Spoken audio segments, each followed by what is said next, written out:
এই যে স্থানীয় সরকার নির্বাচনে আওয়ামী লীগের নেতাদের অংশগ্রহণ, আপনি কিভাবে আসলে আপনারা এই দাবিটা তুলছেন, কেন তুলছেন? কারণ যেহেতু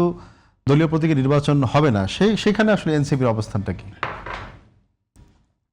প্রথমত আপনার নির্বাচন কমিশন যখন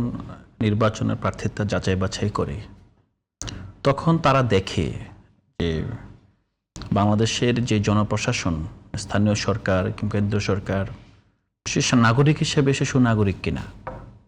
তার ব্যক্তিগত কোনো অপরাধ আছে কিনা, কোনো দলীয় অপরাধ আছে কিনা, সে সমাজে আসলে মানুষ হিসেবে কেমন, তার ঋণখেলাপি আছে কিনা, তার বিরুদ্ধে মামলা আছে কিনা, সবগুলো দেখে কিন্তু এখানে আপনার প্রার্থীতাকে যাচাই বাছাই করে যে ঘোষণা দেয় যে হ্যাঁ সে এলিজিবল। বাংলাদেশে যারা আপনার আওয়ামী লীগ করেছেন, বিশেষ করে আওয়ামী লীগের শীর্ষ নেতৃবৃন্দ, অনেকে যারা দেশের বাইরে আছেন, আবার অনেকে যারা দেশের মধ্যে আছেন,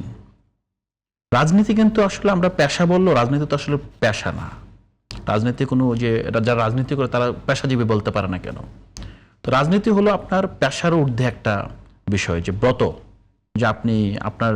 ব্যক্তিগত জীবন এখন সম্পূর্ণ, অথবা ব্যক্তিগত জীবনকে আপনি মনে করেছেন যে তার চেয়ে বেশি আমার জাতীয় জীবনে ভূমিকা রাখতে হবে।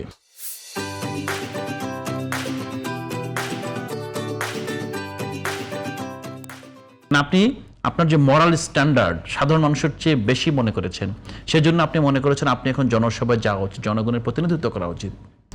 আওয়ামী লীগের যে নেতৃত্ব, তৃণমূলে বলেন, কেন্দ্রে বলেন, তাদের মরাল স্ট্যান্ডার্ড কি বাংলাদেশের সাধারণ জনগণ কিংবা জনপ্রতিনিধি হওয়ার মতো মরাল স্ট্যান্ডার্ড? যারা তাদের দলের মাধ্যমে যখন লুটতরাজ হয়, খুন হয়, গুম হয়, আয়নাঘর হয়, বিরোধী মতের উপর দমনপীড়ন হয়, তখন তারা যারা সেই দল ছেড়ে আসে নাই, সে দলকে সাপোর্ট দিয়েছে, সে দলের ভিত্তি হিসেবে কাজ করেছে, এবং একটা গণহত্যার সময়ও তারা যারা সরকারকে সাপোর্ট দিয়েছে। আজকে আপনার যদি 5 আগস্টে আওয়ামী লীগের নেত্রী না পালিয়ে যেত, তাহলে সেই মেম্বার চেয়ারম্যান যারা এখন প্রার্থী হতে চায় তারা কি করত? তারা কিন্তু ঘরে ঘরে ঢুকে বিএনপি, জামাত, এর মধ্যে যারা আন্দোলন করছে ছাত্র, যাদের ইতিমধ্যে বাসায় বাসায় খোঁজ খবর নেওয়া হয়েছিল, সেখানে নেওয়া হয়েছিল যে কোথায় কি করছে, সেই মানুষগুলোকে কি আপনি অন্তত, আমরা কিন্তু বলছি না তারা সমাজে চলতে পারবে না, ব্যবসা করতে পারবে না, বাণিজ্য করতে পারবে না, পারিবারিক জীবন সব কিছুই করতে পারবে,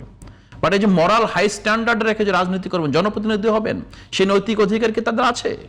সেই জায়গা থেকে আমরা মনে করছি যে এই নির্বাচনে আপনার আওয়ামী লীগের যারা পদস্থ নেতা আছে, যাদের বিরুদ্ধে আপনার বিশেষ করে মামলা আছে, যাদের বিরুদ্ধে আপনার এই গণহত্যার সাথে সম্পৃক্ততার প্রমাণ আছে, তাদেরকে তো কোনোভাবে আপনার নির্বাচনে অংশগ্রহণ করতে উচিত হবে না। কারণটা হলো যে এখানে মার্কার বিষয় না, বিষয়টা হলো যে এই রাষ্ট্রে রাজনীতি কারা করবে, তাদের একটা স্ট্যান্ডার্ড সেট করার দায়িত্ব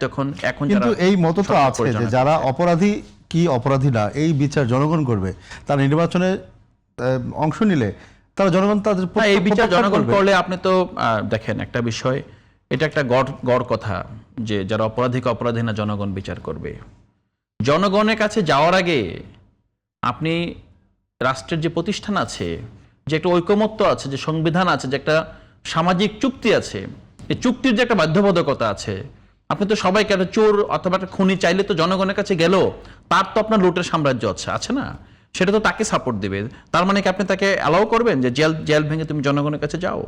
মূল জায়গাটা হলো যে নির্বাচনটা আসলে এটা এমন না, ধরেন আপনার নাগরিক অধিকার, মানে নাগরিক হয়েছে নির্বাচন করতে হবে, নির্বাচনের জন্য নির্বাচন কমিশন প্রদত্ত আলাদা শর্ত আছে, এবং সেই শর্তের মধ্যে আমরা মনে করি অন্তত বর্তমান যে বাংলাদেশের গণতন্ত্রের নতুন যে যাত্রা শুরু হয়েছে এটাকে সংহত রাখার জন্য এই খুনিদের, ফ্যাসিস্টদের,